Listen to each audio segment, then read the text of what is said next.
and sit back. What up? This is Bliss and Beats. Happy spring! So today is the first day of spring, and it is also the spring equinox, which I feel like I sound like a broken record these days, but it's another really beautiful, powerful time and really signifies new beginnings. So in honor of that, and in honor of the fact that my word for this year is brave and bold, it's two words, I am gonna start by sharing some of my story today. My story is pretty multifaceted. It all kind of comes down to the idea of not feeling good enough, but that's manifested itself in a lot of different ways in my life. And I want to start really at the most vulnerable part of that, which is hard for me to talk about.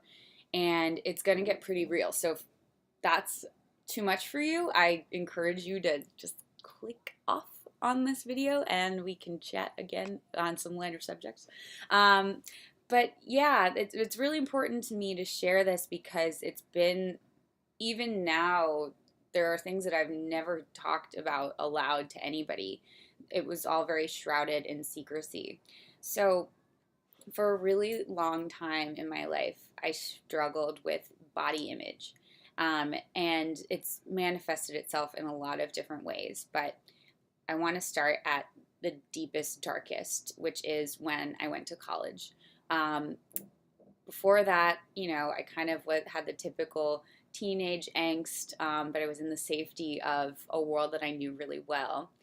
And so when I went to college, I was suddenly a small fish in a really big pond. And if you know the University of Virginia, that big pond was filled with gorgeous girls. Everyone's smart. Everyone's coming from amazing backgrounds. And it was really overwhelming for me. So that kind of coupled with everyone saying, you're going to go to college and gain the freshman 15, blah, blah, blah. I decided to glom onto this idea of weight and not gaining the freshman 15 as this like really huge badge of honor and value. And I started to really build up this idea that if I'm skinny, I'm worthy.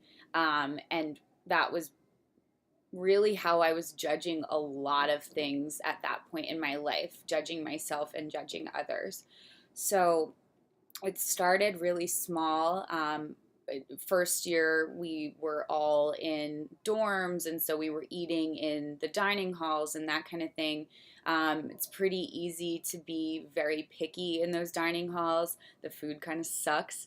So, because of that, I started to really eat very little. And I would tell myself that, oh, I just like hate the food here. There's nothing good. But really, there was so much more to it than that.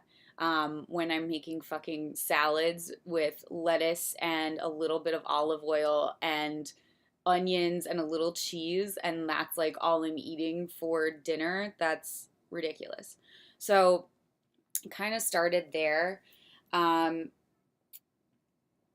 the less that I ate, the more obsessed I became. And I think that's kind of the traditional trajectory of an eating disorder. It can start very small and it starts to really snowball because it becomes so much of what you think about. It becomes so much of how you value yourself. And so for me, it started there and it just really grew into a much bigger thing. At the same time, I had become friends with someone who was also really deeply struggling with an eating disorder. I think it was pretty common at UVA, and I'm sure common a lot of places. And that was particularly hard for me, I think, because I was struggling with the same things and didn't want to admit it. So it used to piss me off that this friend of mine had this eating disorder, and I wanted her to get help because I wanted to get help for myself, but I couldn't fucking deal with it yet. So we ended up being roommates second year, and it was so hard for me. Like, she was struggling in her own right, and I couldn't handle it. And so I basically started to really develop a very bad relationship with food where I felt like I couldn't control myself. I started binging a lot more than I normally would have because I was trying to like make up for the fact that she wouldn't eat things and like encourage her like, "Oh, you should eat as much as you want. Like we can eat whatever we want." And I started to binge a little bit. I started to gain some weight and I freaked out. But at this point, my relationship with food was so messed up that I like had no control of it anymore. It was eating me alive pretty much. So I would eat more than I felt comfortable eating, and then I would purge. And I went through about a 2 year period of bulimia. Again, I didn't see this as a traditional eating disorder. I wasn't going to the bathroom and sticking my finger down my throat, but there were some very serious things that I was doing, and I was trying to think about it in this very black and white way when eating disorders are so varied. The spectrum is so wide that like just because I wasn't doing the textbook definition of something doesn't mean I wasn't bulimic.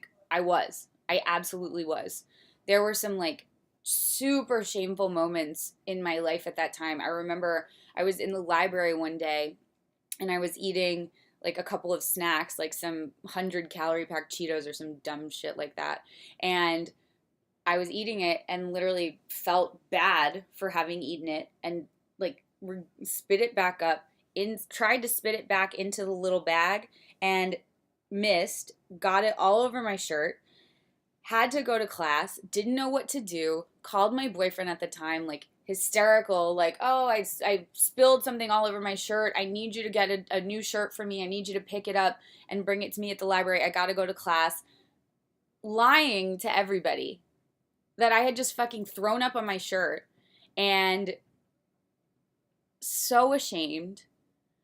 I've never told anybody that. Still, like, such shame there. Um, But yeah, so this kind of went on for a year and a half, 2 years. And then I kind of got to the point where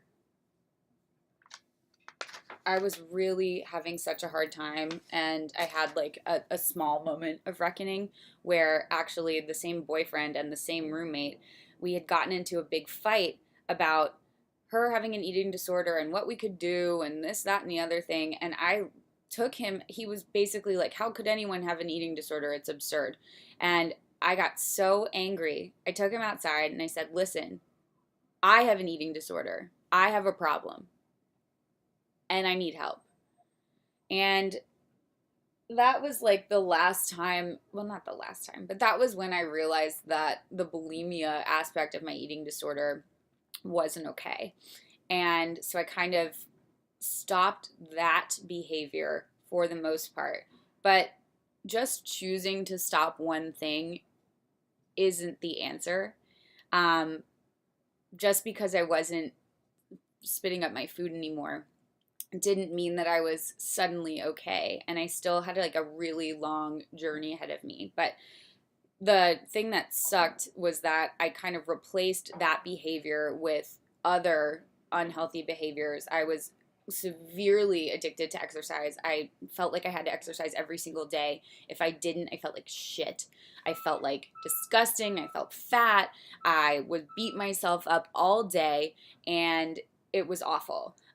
So there was a very long time there where I was literally going to the gym every single day. And if I didn't do that, then I was not cool. And I was also eating tons of diet food, like lean cuisines and 100-calorie packs and all these like really shitty things that are so bad for you. I wasn't nourishing myself in the way that I needed to. And so this all kind of went on until about the end of my 4th year when I was kind of dealing with all the tough stuff that you deal with when you're about to graduate. The losing of the life that I had known for so long, the moving on, the uncertainty of finding a job. I was so stressed out, going into exams, like really sad. And that's when I really hit a bottom and knew that I had to get help because all I could do was think about how much I was weighing, how skinny I was, like this, that, and the other thing. If only I could be this thin, then I would be happier.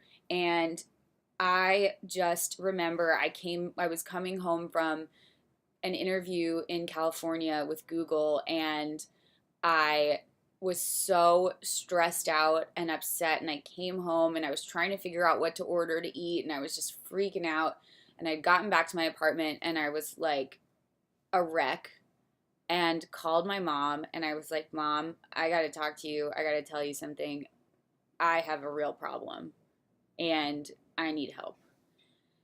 And from there, it was a tough journey. I went into therapy. I started seeing a nutritionist. I kind of started doing all the traditional things, and slowly but surely started to heal.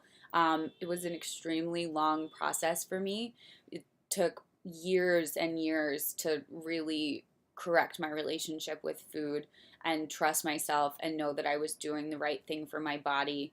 And I would say really it took until this year for me to sincerely feel good about my body and about how I'm feeding myself, the food I'm eating, to find a real place of balance, to get to the point where I can look at photos of myself and not be like, ugh, God, I look so fat today, or ugh, look at me there. Um, to get to the point where I actually am posting photos of myself in a bikini and not dying of shame. Or I can be in a workout class now and I can just wear a sports bra and be like, fuck yeah, I feel awesome. Or go days at a time without exercising because I need the break or because I'm doing something that's more valuable to me. And it just took so long to get here. But now that I'm here, I'm so, so grateful and so happy. And I just, I know that like so many people struggle with this, and it's often not as extreme as what I went through, but so many people struggle with wanting to be thinner, with unhealthy relationships with food, obsession with weight, obsession with comparing ourselves to the people around us or to models on Instagram or God knows what. Like we all share this struggle because society has put so much value on what we weigh and what size we are. And that's especially for those of us who struggle with worth, that's where we hang our worth. And it's tangible. It's something that we feel like we can control, which is part of the problem. And so for all of those reasons, it's an epidemic. It's an epidemic of self-esteem. It's a self-esteem crisis. And it's often really deeply rooted in bigger issues, which is where the rest of my story comes in. But it's deeply rooted in this idea that we believe we're not good enough as we are. We do not love ourselves the way we need to love ourselves. And we're looking for ways to create that form of self-worth, and it's so easy to look at weight and choose that as the thing you're going to value yourself on. So next week, I'm going to cover some of the biggest lessons that I've learned in my recovery journey, and some of the tips that I have for anyone who's struggling with body image or with an eating disorder. So I hope that you'll tune in, and if you do know anyone or if you yourself are struggling with any of these issues, I encourage you to speak up and to seek help. Happy spring. I found what I've been looking for in myself. Found a life worth living for someone else. Never thought that